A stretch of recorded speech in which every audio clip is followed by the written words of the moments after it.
Hello guys, খুব কষ্ট পাচ্ছি আজকে। এক সপ্তাহ ধরে এখানে খুব ব্যথা। এই ব্যথা তো জানোই, আগের ভিডিওতে তোমরা দেখেছো, আগের কতবার আগের বার এত ব্যথা।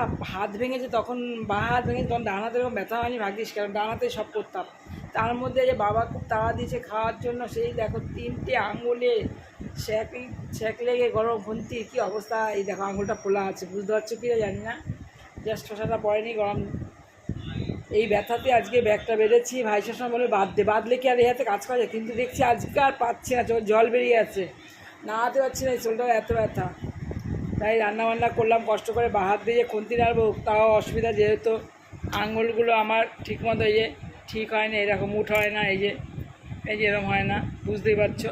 যাই হোক, এখন তার মা নেই যে করবে, কোন পাপের ফলে জানি না আমার এই শাস্তি হচ্ছে, আমি জানি না, বুঝতে পারছি না। আমার এই সবচেয়েতে আমার এই ব্যথাটা কমলে আমি সব থেকে শরীরে শান্তি পাবো, কারণ এই ব্যথাটা প্রচুর পরিমাণে, কারোর জন্য ভগবানের কাছে প্রার্থনা, কারোর যেন এইভাবে এই শোল্ডারের ব্যথা অন্তত না হয়।